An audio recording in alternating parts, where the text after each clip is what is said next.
Assalamualaikum warahmatullahi wabarakatuh. Halo semua, sebelum melanjutkan video pembelajaran ini, yuk kita berdoa terlebih dahulu. Berdoa, dimulai.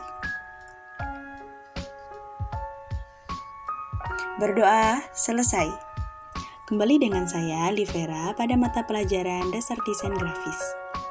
Nah, sebelumnya kita sudah belajar tentang pengolahan gambar vektor.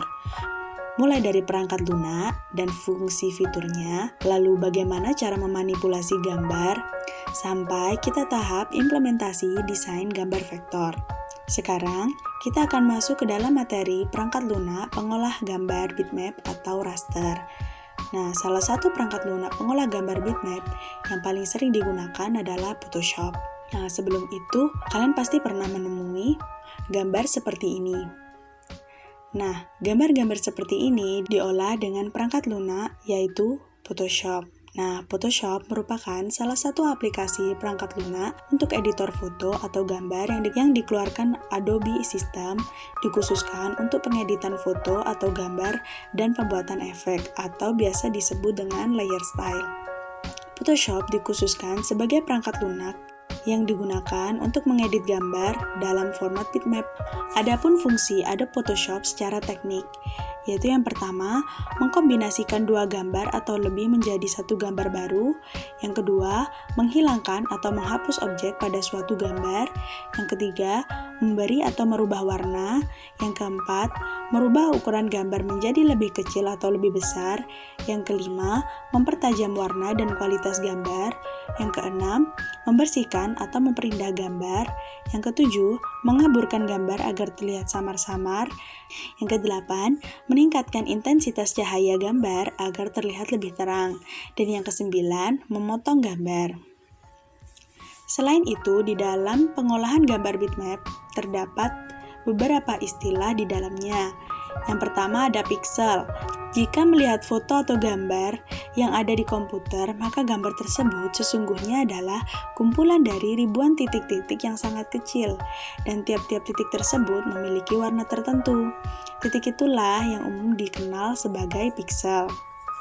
Lalu yang kedua ada resolusi. Resolusi ini merupakan jumlah pixel per sentimeter, dan resolusi itulah yang menentukan kualitas dari gambar yang dihasilkan. Lalu selanjutnya ada intensitas. Intensitas merupakan piksel-piksel yang membentuk gambar tersebut memiliki warna-warna tertentu dan jumlah warna yang boleh dimiliki oleh suatu gambar.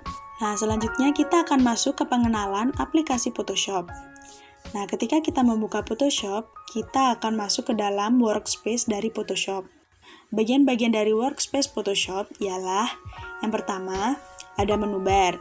Menu bar ini adalah salah satu bagian yang memiliki berbagai menu dan berguna untuk melakukan perintah seperti membuat halaman kerja baru, membuka file gambar, maupun menu yang berfungsi untuk menyalin dan menempel.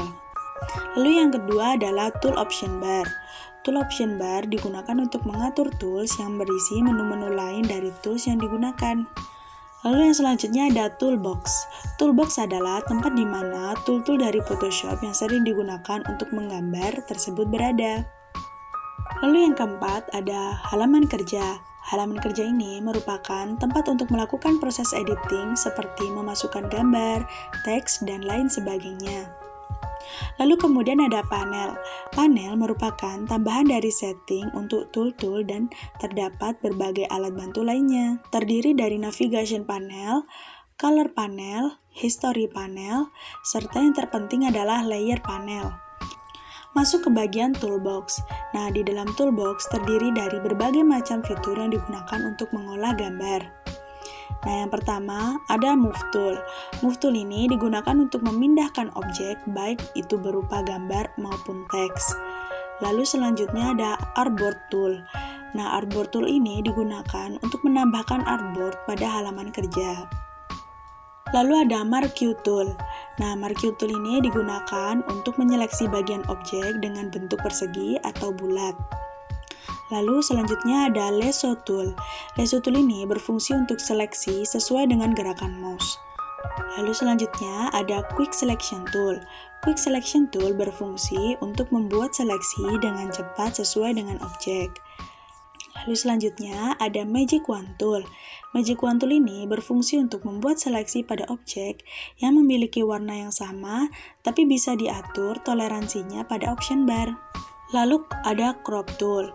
Nah, Crop Tool ini digunakan untuk memotong gambar dengan ukuran tertentu. Masih di dalam tool Crop Tool, terdapat Perspective Tool. Perspective Tool ini digunakan untuk memotong gambar secara perspektif. Lalu ada Slice Tool. Slice Tool ini berfungsi untuk membuat potongan-potongan gambar. Lalu kemudian ada Eyedrop Tool. Eyedropper Tool digunakan untuk mengambil sampel warna pada gambar dan menyimpannya di box warna. Lalu selanjutnya ada Spot Healing Brush Tool. Spot Healing Brush Tool digunakan untuk menghilangkan bagian tertentu di gambar dengan cara menyamakan warna di sekitarnya. Biasanya tool ini digunakan untuk menghilangkan jerawat dan noda-noda yang lain. Selanjutnya ada Brush Tool.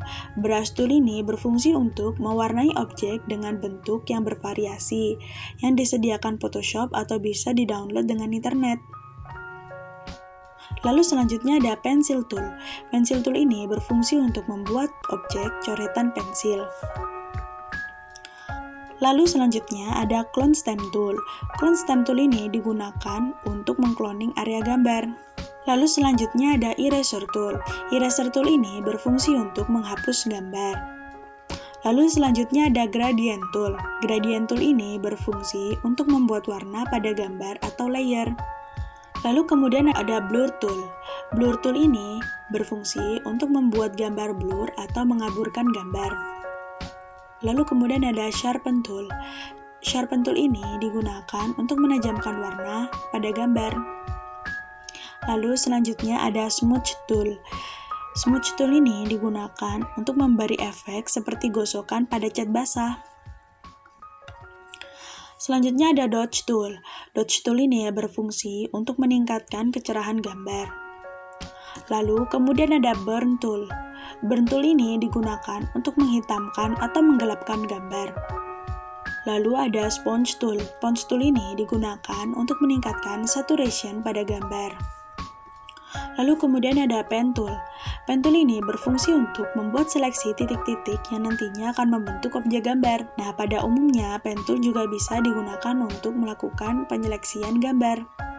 Di dalam Type Tool terdapat 4 jenis tool yang memiliki fungsi masing-masing. Yang pertama ada Horizontal Type Tool. Horizontal Type Tool digunakan untuk membuat teks dengan arah horizontal. Lalu ada Vertical Type Tool digunakan untuk membuat teks secara vertikal. Horizontal Type Mask Tool digunakan untuk membuat area seleksi berbentuk teks dengan cara horizontal. Lalu kemudian ada Vertical Type Mask Tool digunakan untuk membuat area seleksi berbentuk teks dengan arah vertikal. Selanjutnya ada Rectangular Tool. Rectangular Tool ini berfungsi untuk membuat objek kotak. Lalu selanjutnya ada Rounded Rectangle Tool. Rounded Rectangle Tool berfungsi untuk membuat objek kotak dengan sudut yang tumpul. Lalu selanjutnya ada Ellipse Tool. Ellipse Tool ini berfungsi untuk membuat objek elips. Lalu ada Polygon Tool. Polygon Tool ini berfungsi untuk membuat objek segi banyak atau bintang. Lalu selanjutnya ada Line Tool. Line Tool ini berfungsi untuk membuat garis. Lalu kemudian ada Hand Tool. Hand Tool ini berfungsi untuk menggeser tampilan gambar dalam dokumen saja. Lalu ada Zoom Tool. Zoom Tool ini berfungsi untuk memperbesar dan memperkecil tampilan gambar dalam dokumen kerja. Lalu ada Set Foreground dan Background yang berfungsi untuk mengganti warna foreground dan background. Lalu kemudian ada Quick Mask Mode. Quick Mask Mode berfungsi untuk mengolah file gambar atau foto ke dalam mode normal dan Quick Mask. Lalu yang terakhir ada Screen Mode. Screen Mode ini berfungsi untuk merubah tampilan jendela dari tampilan standar, full screen dengan menu, atau full screen. Nah, sebenarnya masih banyak lagi fitur-fitur dari Photoshop yang belum kita bahas kali ini. Minggu depan kita akan melanjutkan pembahasan mengenai fitur-fitur Photoshop yang lain. Juga mengenai efek-efek yang digunakan dalam pengolahan gambar pada Photoshop. Sekian penjelasan dari materi kita kali ini. Saya harapkan kalian semua akan terus mengeksplor mengenai materi yang saya sampaikan. Mohon maaf jika masih ada kekurangan dan salah kata. Jika ada yang kurang dimengerti, jangan sungkan-sungkan untuk bertanya ya. Wassalamualaikum warahmatullahi wabarakatuh.